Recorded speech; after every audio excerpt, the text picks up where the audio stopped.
Hi, everybody, and welcome to the first ever SCCA eMotorsports Super Tour on iRacing. I'm Greg Ginsburg from Super Tour Radio, and I'm joined by Larry McLeod, SCCA National Championship Autocrosser, and one of the voices of the SCCA National Championship runoffs.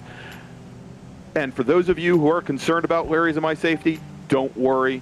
You should know that we are currently maintaining the CDC recommended 6 feet between us. So everything should be fine, and we should make it through this race without passing any illnesses on to one another. Yeah, I think we're complying with about 600,000 feet, so no worries, we're good. Yeah, absolutely, Larry. All right, so, and of course, we're here virtually, of course, at Summit Point Motorsports Park and the 2.1-mile, 10-turn Summit Point circuit. And, of course, that is my home track, Larry.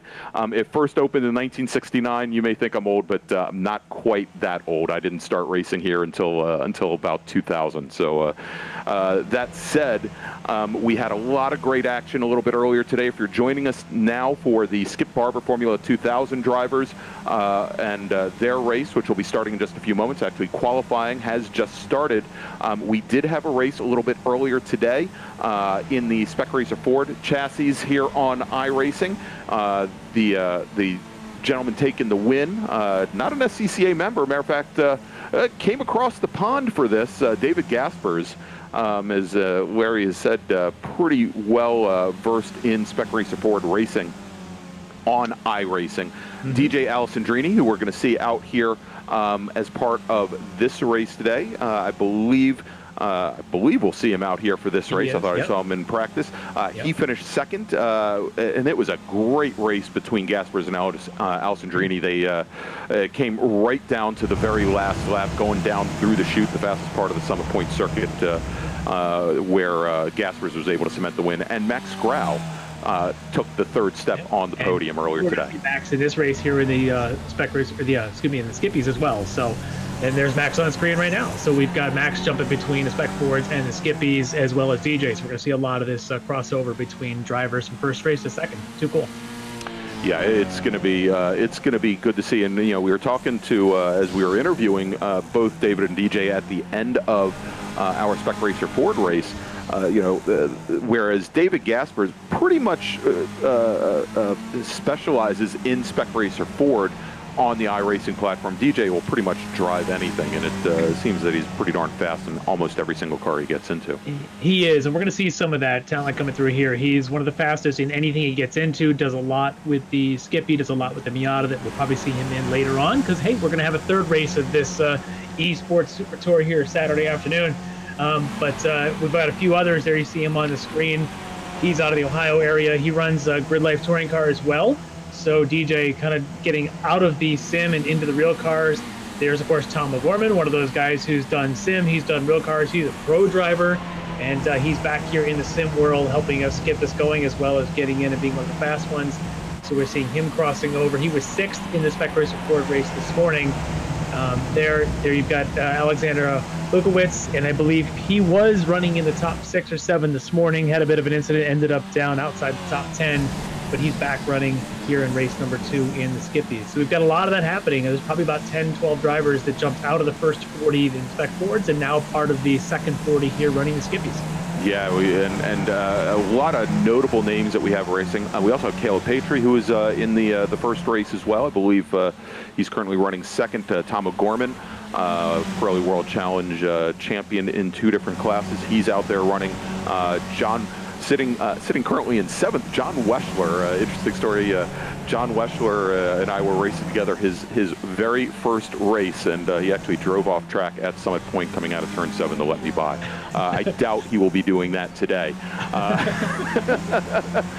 We've got Andrew Abbott running, and our number of Formula V racers. Andrew Whitson, who we saw a little bit earlier today in the Spec Racer Fords. Andrew Whitson is the 2019 SCCA National Champion in Formula V. We saw his brother, Zach, a little bit earlier today, and I don't see him out here, but we'll check on that.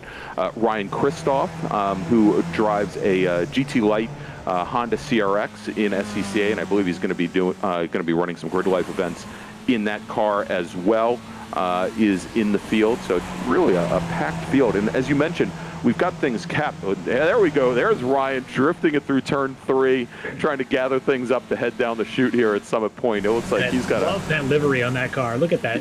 Yeah, and it's spectacular.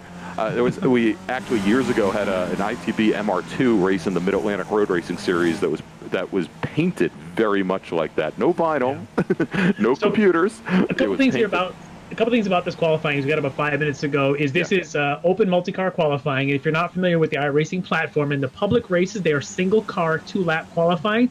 So what's interesting about here is you can draft with a drafting partner, and you get multiple laps to get heat in the tires. So want to mention that some differences between cars. The spec Fords we ran earlier on the old version of the simulated tires, they don't need a real lot of heat buildup. These cars are on the new, the V7 model of the tires. These things come out ice cold. It's like driving a Zamboni on your first lap. They take about 4 or 5 laps to warm up. These drivers are out there on about their 4th or 5th lap now. Might get about 7 or 8 laps through this session. So you're going to 13 times drop, and you're seeing that already. You can see Jake King having lots of issues there going through turn 3, just not a lot of grip. The car is switching back and forth between understeer and oversteer. And I was listening in on some of the drivers running during the practice, Larry, and as they were getting up to speed, some were saying that it was taking upwards of 10 or 11 laps to get what they considered to be enough heat in the tires to really run at race pace. And with a 20-minute race, they're not going to have that many laps in order to get the heat in. They're going to really have to. Have to try and manage those cars. Yeah. So here's the other interesting thing about the Skippy is it's brutally dangerous to drive almost on a cold setup when you go out there, which is what you need to be able to do. But when you get to the race, you're starting on that nasty, cold, loose, almost dangerous setup. You got to manage it for the first 5 laps. But if you don't start on that setup and you try to go conservative, the car becomes pushy at that lap 6, 7, and 8. But so it's a balance. You've got to figure out how to manage the car early to have a fast car late. And so, you got to qualify fast, but you also got to make sure you got a good setup for the race. All right, we're just taking a look at Ellis Spisa on track here, the number 26 car. He is sitting 27th in the order right now, and I'll tell you, is having a lot of laps at Summit Point. I think, and it may be a method that he's using to try and get some heat in the tires. But just a few moments ago, saw him going down through the chute, downhill, off camber, right-hand turn. The fastest turn on the track, and as he came through and apexed the corner there, he tried to get the car all the way back over to driver's right to set up for turn 5. In race conditions, it's certainly not the line that he's going to want to have through there. So, I mean, certainly one of the keys here is, besides tire management and equipment management and being able to keep the equipment underneath you, a little bit of track knowledge of Summit Point Raceway is probably going to help you out as well. Yeah, what I found in running this car and this track, and I do my own bit of iRacing in this car, is there's a series of bumps, especially through the S's, that you've got to manage to be quick through them to not have to lift. Because as soon as you come out of 6, and so you're watching on screen there, looks like Billy Davis there. He's currently 5th quickest in the session, and on his tail is Jeremiah McClintock, who's currently 6th in the session, and I guarantee you they're working together. They are probably on the same Discord channel talking to each other about their strategy to draft as they're coming to the front straight.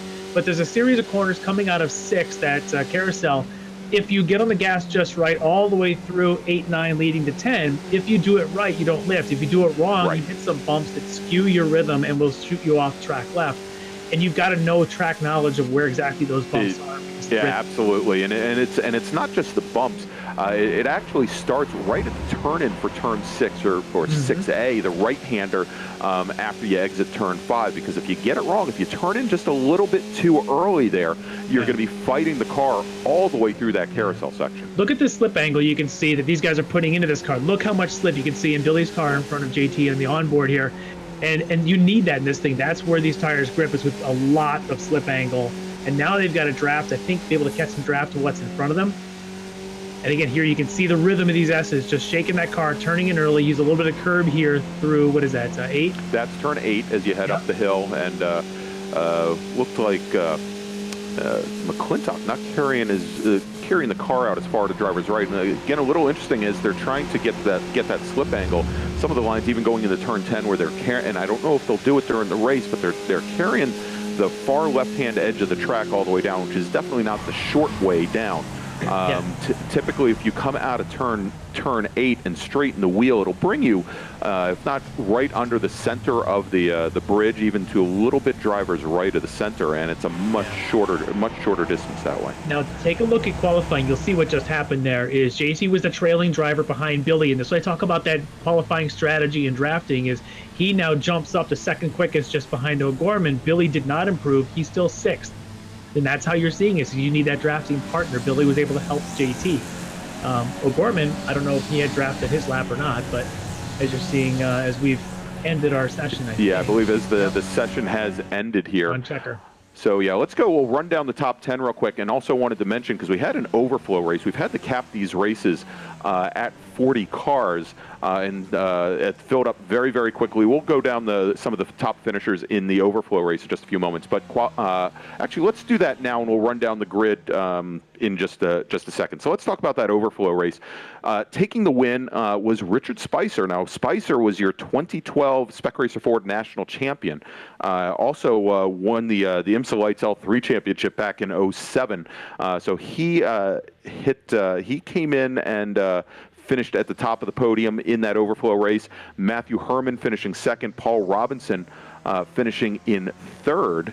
We mentioned Celine Rowland in the number 87 car, finished back in, let's see, 7th. I can tell you about Spicer is I've run some Washington, D.C. region iRacing events with him. He is very fast in this Skippy, always running in the top 2 or 3. Kind of bummed he didn't get in time for this 40 race main race, but he's very, very quick. He would have been right there with O'Gorman and Rivard and DJ in this race that we see now. All right, so I mentioned Celine Rowland, who has had a couple of physical Super Tour wins to his name, and also had run last year in the Global MX5 Cup Series. As you mentioned, DC Region. We've got a number of DC Region drivers that are sitting in here. Khalil Natterboff, David Stern, for example, are in here as well. Andy Pastore was in that field as well, but we had... almost 25 cars in the overflow race. Yeah. All right, so we talked a little bit about it, but let's go over now the 2.1 mile 10-turn Summit Point track. All of our cars right now, they're lined up on the front straight, and the track has a 3/4 of a mile front straight, very long front straight that leads you down into one of the 2 very heavy braking turns here at Summit Point, and that is turn 1. It is a right-hand turn that opens up through into turn 2, which will then take you down, I'd call it a short chute, but a very short straightaway that requires a light lift in some cars, some others just a brush of the brakes to a left-hand turn, turn number 3. It's an opening up. It's an open radius turn. It opens up. I'd say it's about maybe 105 degrees.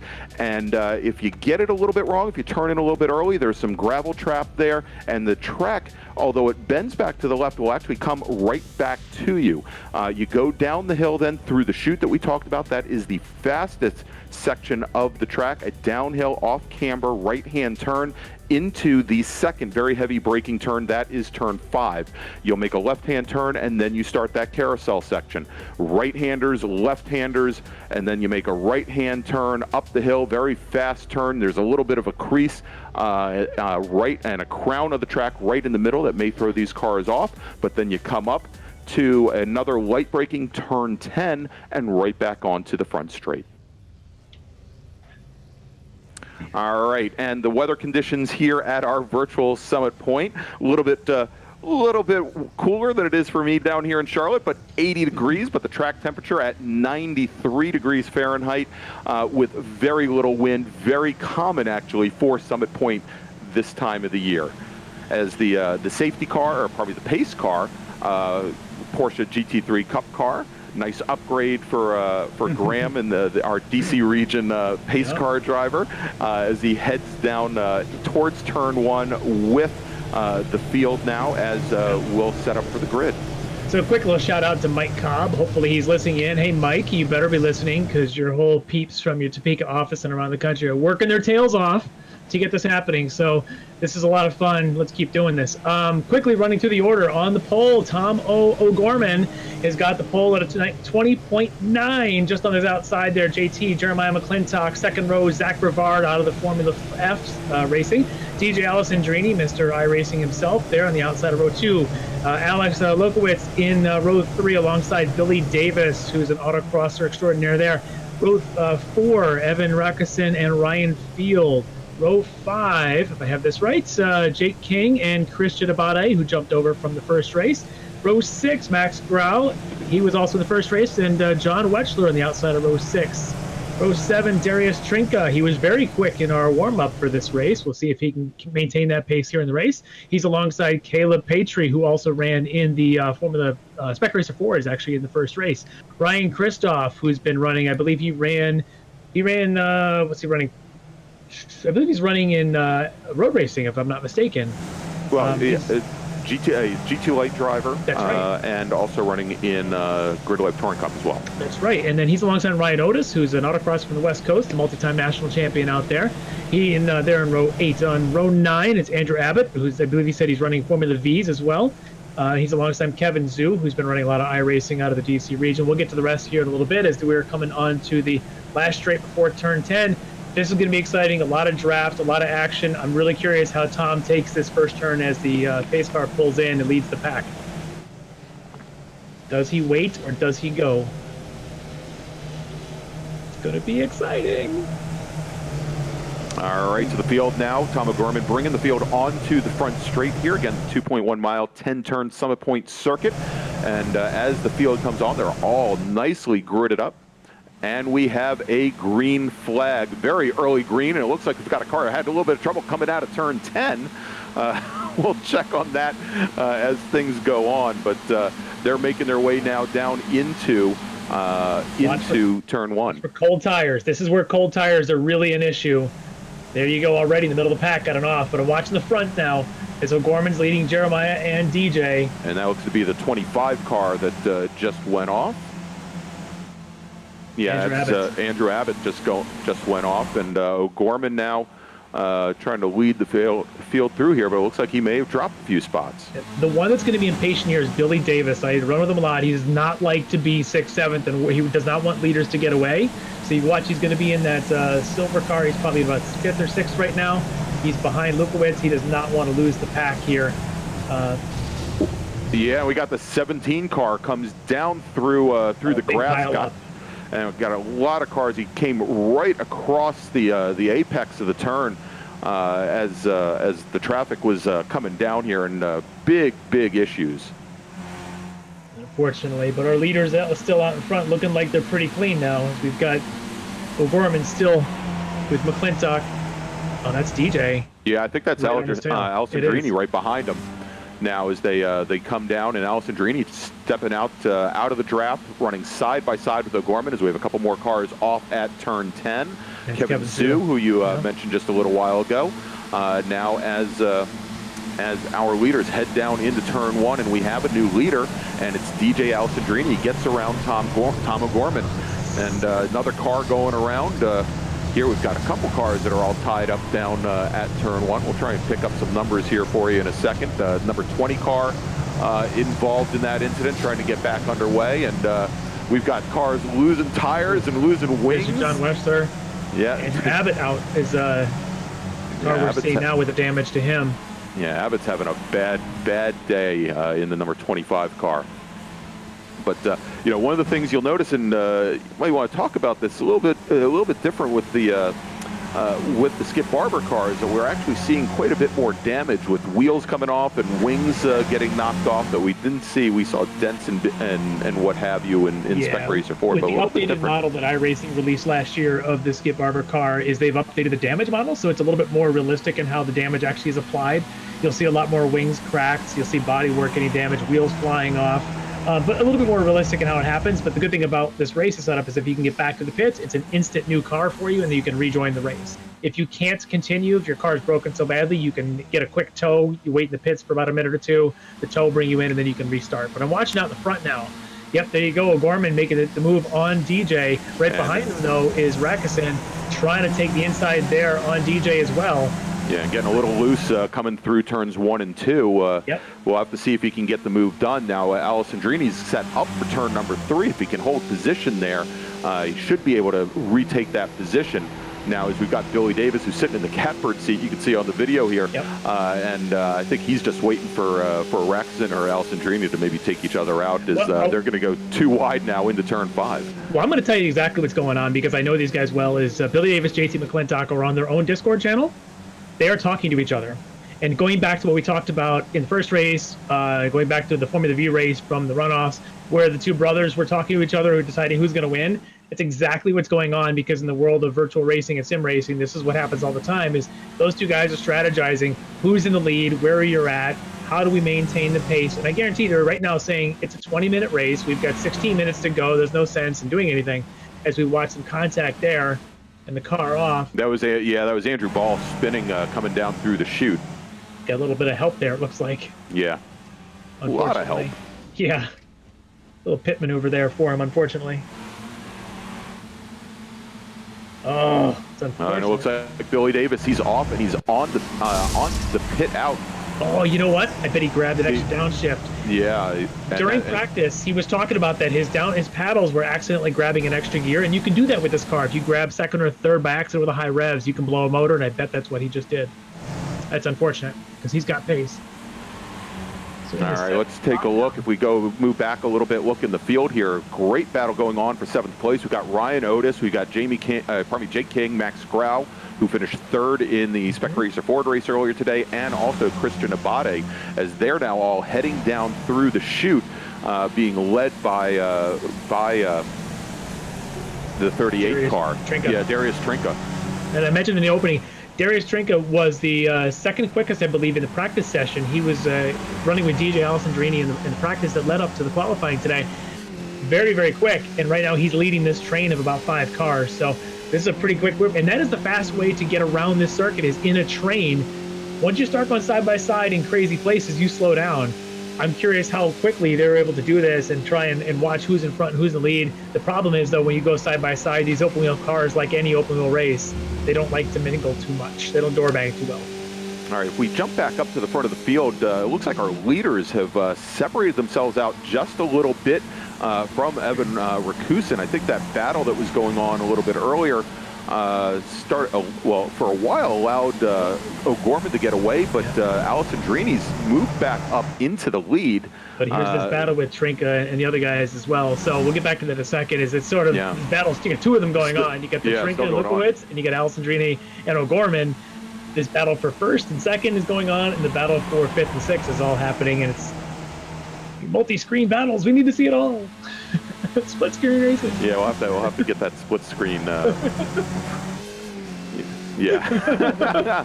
Our director is telling us what might be technically possible and what might not be technically possible right now. I'm on board with DJ now, looking back at Tomo and with Evan Rakusin right behind him. And JT back there, 1.7. The problem with it, these cars have a draft of about 1.4 seconds, maybe 1.3. You get beyond that, they don't draft and catch up. So JT's got to really hit his marks right if he wants to make sure he stays with these. Stays in the draft, sure. Yeah, because the top 3 are basically pushing and pulling their draft. And JT's going to lose it, which makes him victim to what's in behind him. All right, so we've got now O'Gorman stepping out to the inside, and they're side by side, and Rakusin has picked his, it looked like he might have picked his lane, but he gets back behind Alessandrini, and as soon as he stepped out, he actually started to lose a little bit of ground there. I think he was a little bit, as you mentioned, a little bit too far back from our new leader, Tom O'Gorman, as they go through turn 1. But let's go back to that battle now for 5th. Otis tapping into the back of him right there just a bit, but no harm, no foul. They're still rolling, but it is tight. Yeah, great tight battle there, side by side now going into turn 3, where we've got McClintock and Trinka and Lukowicz now, and that spreads out as they head down through the chute. So I'd love to know if which of these drivers are in VR, and which of them are on multi-screen. So I know, for example, when we go back to leaders later, I know the DJ runs VR. Because I've heard the guys that run VR, you can actually have better proximity to the driver next to you. You can actually glance over, and you know that you're an inch or 2 away. I personally run 3 screens. It's harder to position next to somebody as well. Sure. So some of the tight racing battles, the drivers that are on VR actually have a better view of what's next to them than those that are running a multi-screen or even a single screen setup. All right, and looks like we've got Michael Fox off at turn number 5, and let's see, yeah, he just lost the rear end, locked him up, and had a couple cars pile into him at the rear end there, and he's just now trying to get things turned around. That was Justin Nichols in the 29 that got into that car. When he gets back. Yeah, and it looks like he's coming under the bridge now, and yeah, he's going to go and take the pit lane. Okay. So back to our pack here. As it looks like, yeah, I think Darius has got a little bit of a gap here as the guys behind him. But look at this, 3 wide. Going into 3 is never a good idea, but they've sorted a little bit. Going to maintain 2 wide, though. Yeah, and I'll tell you, it gets real greasy on the outside of turn number 3 there. I definitely would not want to be the car on the outside. It's a quick ride through the gravel trap if you are. Yeah. Just watching Max Graudo chucking that car around. The car's got just beautiful sliding as it just goes back and forth. And this carousel coming through here, the trick to that, and I did some practice laps in kind of ghosting the session during the practice session. If you can get through 6 by just chucking the back end early and plant it, you get on the gas so early, and then you're full throttle all the way through the S's all the way up to 10. And when you got somebody on your tail, you can actually get a little bit of a push draft, so you're ultimately faster, even though you're not as fast as if you were trailing. You are fast even if you're the lead car. Yeah, so it's pretty much the same idea. If you're in a front wheel drive car, you're going to trail brake into turn 6 there also to get the car rotated around, and then the exact same thing. Yep, and the setup on these cars, brake bias is an adjustable setting on these cars, and so some of the fast guys, they'll be putting brake bias, the default's 55% in front. Some of the fast guys will go as low as 51, 52%, so as you unload that rear, it makes it really dicey when you start running that much. So here's this battle up at the front with here on board here with DJ looking ahead at Tomo, and you can see, again, going back to that VR and that proximity, look how close he's able to follow and maintain that position. But look at that line, real tight entry here to 5, riding that curve, staying tight. And Rakusen just holding in the draft with these two. I don't know. I mean, Rakusen's quick, but as long as you hit your marks, you stay in this draft. You can see what they've done now with JT. They've broken the draft, and McClintock can't stay close. He can't stay close, exactly. Nope. And then you got this, so that's Christoph there in 8th. Yeah, wow, he's moved up now 7 positions, started 15th, and he's got a couple cars sitting back there behind him, but great moves early. Now, I remember Ryan at the runoffs at Indianapolis Motor Speedway. It was a very, very difficult week for him there when he was actually one of the drivers favored to win. So, we'll see if he can move up through the field here today. All right, going down into turn 1 now, new leader. Yep, again, you can almost say that every lap with these guys between DJ and Tomo. You can say new leader every time they come down the front straight. As we are a little more than halfway, about 8 minutes to go, which should be about, I'm guessing, about it looks like probably around 6 laps, maybe. Yeah, about that. Looks like we're going to get about 15 total laps. We're, I think, on lap 9 now. All right, now heading down. Yeah, if you're one of these drivers, you start thinking about strategy. So if you are DJ and Tom and Evan, the top 3, you're thinking about where do I want to be going the last couple laps. Or if you are Darius and Jake and Alex, who are sitting there in that battle of 4, 5, 6, 7, you start thinking about positioning. Where do I want to be when I go into that last lap? God, look at this. Yeah, the drift through these corners is pretty amazing. All right, let's take a look here at Cale Patry. It looks like he's got a little bit of damage up on the front wing. If you look at the end plate there on the left-hand side, looks like he might have gotten into another car. Yeah. And that's kind of damage you could drive through. He probably feels a little something, or maybe it's affecting his top speed in the straightaway, but that's not going to hurt him too much. These cars tend to hurt more if you bump side by side with somebody and you change the alignment. Yeah, and he's bringing the car into the pit lane, though, and I guess trying to get that taken care of. And in a short race like this, it's pretty much deadly. Yeah.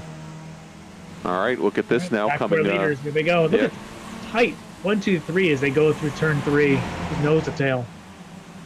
Yeah, and Alessandrini all over the gearbox of Tom O'Gorman now as they go to set up for turn 4. And yeah, I mean, amazing how close he can keep that car. Now, oh, looked like Alessandrini made a little lurch to make an inside move going into turn 5. Got on the brakes, though, and backed out of it. That hole can close up pretty darn quickly. So he's got a different line into 5 than Tomo's got. Tomo's got a little bit more wide entry setup, and DJ's fine just taking the left side of the track into 5 and taking the tight line. And Right. same thing coming out. DJ just takes the total tight on the curb. Tomo tracks out a little bit. So it's interesting watching that. And going back to our first race, the Spec 4s, listening to DJ talk about trying to learn from Gasper's lines in the Spec 4s to learn something of where he can push and where he can't, where is he fast. DJ, I think, is doing the same thing with Tom right now, is where maybe can he set up for a late move, and let's see what they do now going side by side again for 1. Yeah, it's starting to look like a Formula V race here, actually, where the leaders are going to change and swap positions going into turn 1. Oh, and we've got some contact. Rackson gets into the back of O'Gorman going into turn 1. Looked like we had maybe the rain. Yeah, the little damage to the nose on the 24 car. Yeah, you can see the nose cap there knocked off. This looks exactly like Formula V from the 2019 runoffs at VIR. Yep. I mean, if you haven't seen it, it's on. You can go watch the archive stream, SCCA.com. You can pull it up. Fabulous race of that 3-way battle with the 2 brothers. Just unbelievable. It was exactly like this, just 3 drivers. Yeah, I would say the 2 Whitsons and Hunter Phelps Barron swapping positions basically at every traditional heavy braking corner at VIR. All right, so back to this battle here as we're on board with Ryan Otis. Again, Ryan, a well-known West Coast autocrosser. Moved himself up a couple spots here, but now he's currently sitting in 11th. He's got Brian Farnham, Christian Abate, and Ryan Kristoff right ahead of him. Yeah, but we mentioned about Kristoff earlier. He's already made a bunch of moves this race. So I think these guys are a pretty good moving pack. This whole group has been kind of working together, I think, since the start of this race. Yeah, now they've got a long way to go, though, until they get up to Lukowitz. Who's sitting in 7th, the number 33 car. Looks to be about, I'd say, maybe 15 car lengths back at this point. All right, and it looks like we've got a battle now here for 2nd going into turn number 3. Alessandrini and Rackison, but Alessandrini manages to hold him off as they now head into the corner and start to make their way down the hill. But let's see now, coming down through the chute, pushes Alessandrini wide to going through 4. It's going to be a little bit harder for him to set up there for 5, but he gets it done. Yep. And Evans testing him, I think, a little bit to see where can he make something stick. But I think it's just probably like a gnat in your ear on a late summer day right now for DJ. He's like, come on, leave me alone. I'm trying to catch Tomo. Stop bugging me. Because right now Tomo's just trying to block everything else out. Who knows? He might even have his ears on mute. I don't know if he's listening to their own Discord channel right now, but Tomo just wants to put his head down and drive. There's Duckworth. So if you don't know Steve Duckworth, he's a autocrosser, multi-time F-Street prepared and a Volkswagen national champion in solo. And so he's jumping over to something rear-wheel drive, a little different. There he is currently running in, where is he? He's in the 19th spot at the moment. Wing damage there on Kevin Zhu's car, but we are back to leaders again. All right, well, look at this now as they come through turn 2, heading into 3. Rackson had momentarily taken over 2nd place from DJ Alessandrini, and as they come into turn 3, he's got the preferred line going in, but Alessandrini motors right around him on the outside of turn 3. Yeah, that was spectacular. Now, I think Rackson probably could have tried to set up a little bit more drivers right to hold DJ out a little bit more, but DJ showing some nerve there and got it done. Yes, he did. DJ doesn't really back down from anybody. As we got Billy now a lap down, working again with JT. So I knew this was going to happen. We saw Billy have the blown motor. He's now got JT in his tail to try and help him try and catch this group. I think it might be too little too late, as we're probably only about 2 laps from the finish. Yeah, I'm looking. We've got about 2.5 minutes left to go. So by the time our leaders cross start finish, they'll probably be getting the white flag, in 2 laps. So we should have 2 to go. Yeah. But the other battles we've got is still that Abate, Farnham, Otis, Kristoff, is really that battle there for 8, 9, 10, 11. But Tomo taking the defensive line into one. DJ going to try and go a long way around them on the outside. Tom going to drive a very, very wide. Yep, and moves the car over to the center of the track to try and defend just a little bit. What a formation! Look at, yeah, like the start of the Indy 500. And you're right, Alessandrini will not back down. They're side by side going into 3, but back down there. Yeah, well, he really didn't have much of a choice. I mean, he was pinned all the way to the inside there, and even though that turn opens up quite a bit at the end, I can tell you if you're all the way driver's left, it's a pretty difficult entry into the corner. Well, Evan's now got him behind him, so I'm curious now what DJ's thinking with Evan in front of him. I don't think we've seen this yet. Evan finally was able to make it stick. Yeah, and he was able to keep the car all the way to the inside, going through 6B and into 7 to hold off Alessandrini. But we'll have to see coming out of turn 10 if Alessandrini can sit there. We'll probably end up seeing a draft pass going down the front straight, I would presume. Oh, totally, yeah. We should see a white flag this time by. Yeah, and the white flag, well, you probably can't see it yet, but we can give with pretty good certainty that the white flag is in the air as O'Gorman moves all the way over to driver's right to defend on Rexon. We're going to see it three wide. Alessandrini takes to the grass, comes all the way over, and he's got position going into turn 1. Contact! And O'Gorman gets into the side of DJ Alessandrini, and O'Gorman now falls back to 3rd. And I would suspect that he's probably got a little bit of suspension damage there after that bump there. But now O'Gorman's got to hold off the battle for Jeremiah McClintock sitting in 4th in the number 21 car. Of course, McClintock is the second car in that pairing coming up to O'Gorman. Right, but now can Evan make a move on DJ? Now the DJ's got no one in front of him. As they come around the carousel 6, it's going to be tough now to make a move. Yeah, it's very tough here as Evans scrubbing off a little bit of extra tire there, coming through some of those corners, turning in a little bit earlier than Alessandrini, and not able to open up the corners nearly as much, but doesn't seem to lose that much ground. He's in the draft. He's got him. Yeah, moves to the inside at turn in, and let's see, he's about a quarter of a car length back. Great shot. You can see the run, but it's not going to be enough. It's a long run. I don't think it's enough. I don't know. And as they get to the line, the winner is DJ Alessandrini. Whoa, there we go. And the margin of victory, listen to this, Larry, 46 thousandths of a second. And then O'Gorman taking 3rd over McClintock by 7 thousandths. Yeah. And now we're not done yet. Yeah, we've got that battle still going on. The battle going on for 6th, I believe.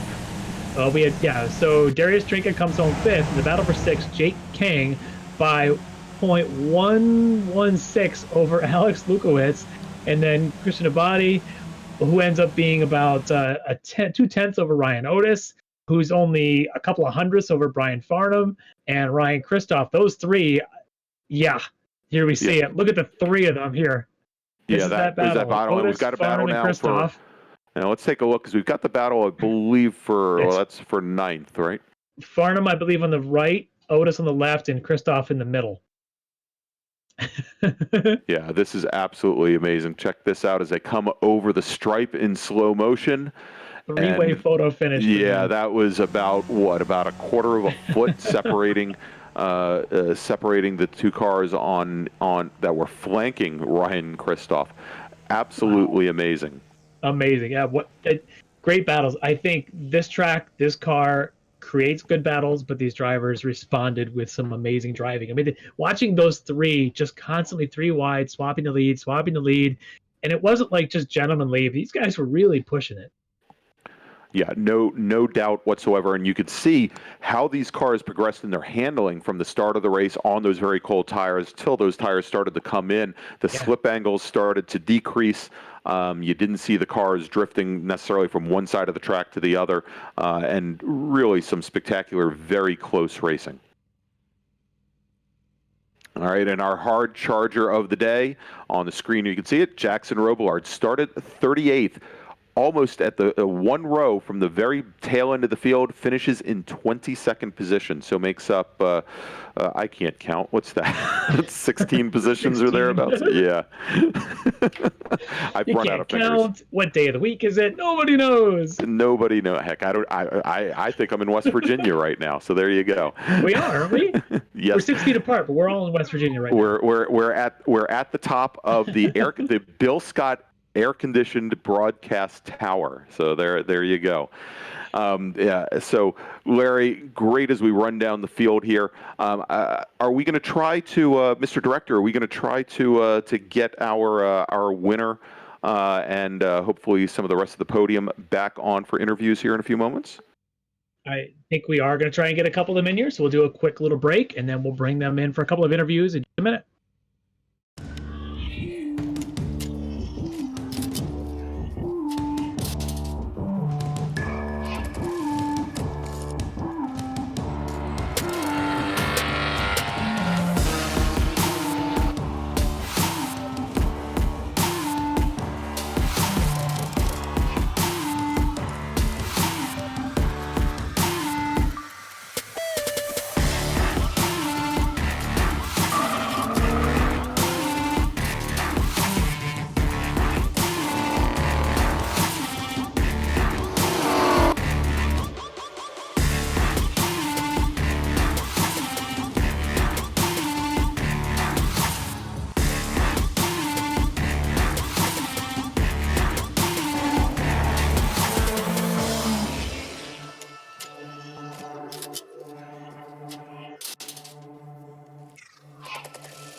All right, we are back.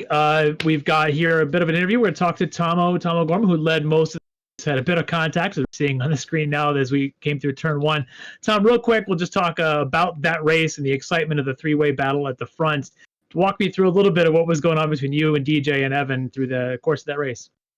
You know, honestly, I'm just kind of used to being on the outside looking in as far as pace goes with iRacing generally. So to be at the front of a race was like pretty exciting for me.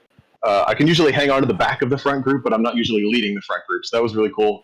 And the best part about fake racing is when you touch another fake race car, it's not that big a deal. So that was great. I mean, I race against DJ all the time, but it was kind of cool to see. I don't know Evan. I don't know that I've met him. I don't think I have. I don't know what his experience is. But when you get a kind of a stranger clinging onto the front and you don't know exactly what to expect, things are a little bit more elevated and exciting. So that was a fun race. It was certainly fun to watch, some to call, and I know you and DJ both pretty well, and watching you guys sort of at times bully each other and times sort of playing cat and mouse, it was a whole lot of fun, and didn't work out probably the way you intended. I thought maybe you were going to be a little closer there at the end after the incident, but it's unfortunate, but good race anyway. What I'd like to do is to turn a little bit into the background of what made today possible. And because I know you were kind of a big part of that in making today and even yesterday's pre-races. So walk me through a little bit about what you did and what we're not, maybe some of the people watching the stream maybe don't know, and to make today work like it has.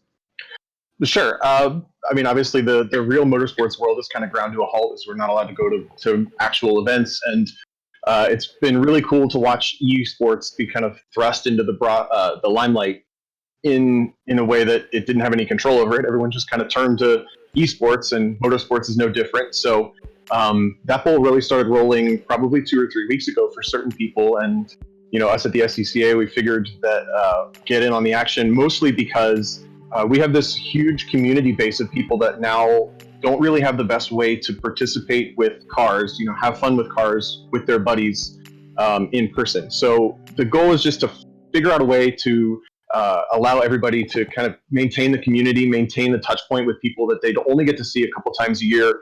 And as every single event gets delayed or potentially canceled, they may not get to see friends. So that kind of turned from the idea also from Steve Ray, who already runs a lot of iRacing stuff and was driving in both of these races. He started to put together the eSCCA League, reached out to the national office, and everyone at the national office said, cool, great idea.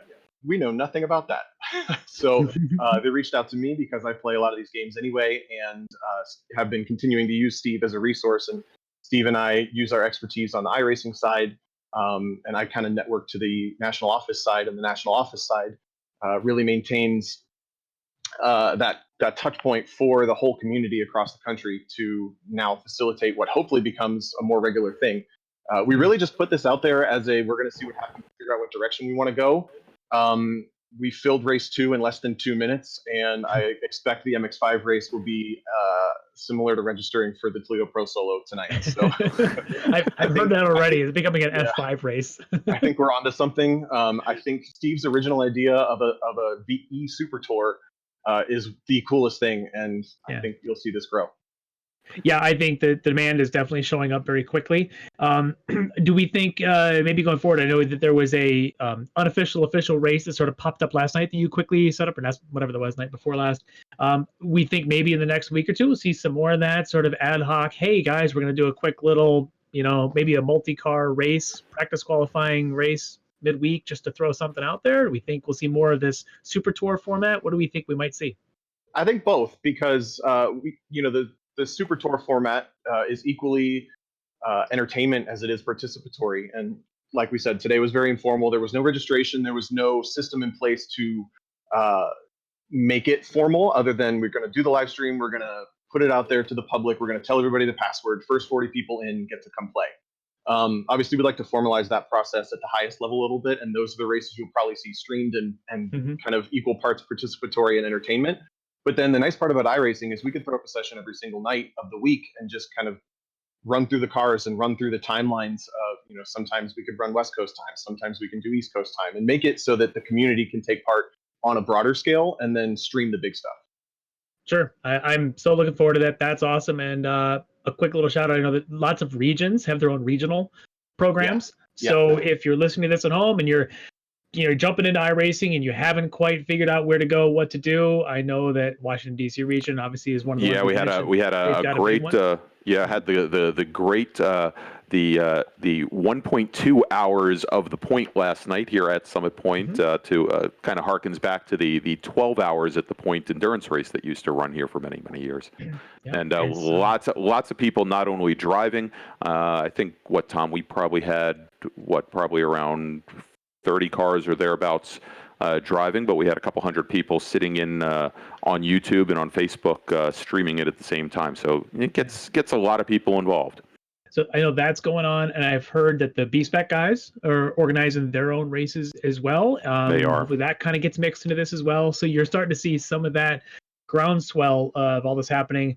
I'm excited by it. I'm glad the SCCA is on board with this, because I think we've got a great family, great community, and I think it's a really cool way to have fun with cars, even if they are virtually. So, Tom, appreciate you jumping over with us. I appreciate all the work that you've put in and all the folks that aren't necessarily getting their voices heard right now. I think it's been a great thing, and let's keep this fun going. All right, so Greg. So let's give everybody an idea of what's coming up, because we're not done with the eMotorsports Super Tour yet today. We still have Global MX-5 Cup races or race up and coming. Practice is going to start at 8 p.m. Eastern Time, with qualifying then starting at 9:30. Again, that's a 10-minute qualifying session with then a 20-minute race starting at 9:40. And, you know, as we said at the end of the Spec Racer Ford race, these races are not by invite. Anyone, if you've got an iRacing rig, you can join in. What you do is you go to iRacing and look for the hosted session from eSCCA. And of course, it is password protected, but should be a password that any SCCA member can remember. It's Fun with Cars.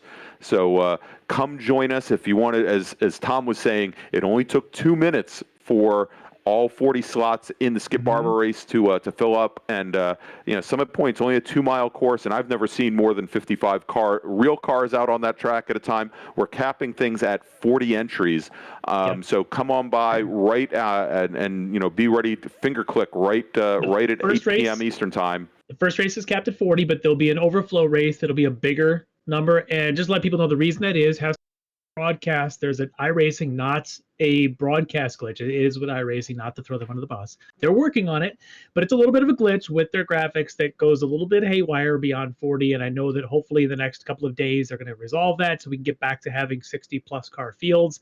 But for now, the broadcast will be limited to 40. But the supplemental race, the overflow race, as we've been calling it, will have more. You can still race. That'll be fun. And the cool thing about these overflow race, it's going to be a shorter practice, so it'll end quickly. You'll go a 30-minute practice qualifying race, so that it'll be over. Then you can flip on the stream and you can come back, watch this, and watch this race. Yeah, exactly. Yeah. All right, Larry. Well, I'm going to head back over to Shea Summit and get myself some 100-mile-per-hour chili. The ladies over at Shea Summit do a great job over there with that, and I will see you back again right at 9:30 Eastern Time as we get ready for the Global MX5 Cup qualifying and race here on the SCCA eMotorsports Super Tour. All right, sounds good, Greg. And thanks, everybody. We'll see everybody a little bit shortly after 9 p.m. or 9:30 Eastern Time. Thanks. Thanks, and we'll see you soon.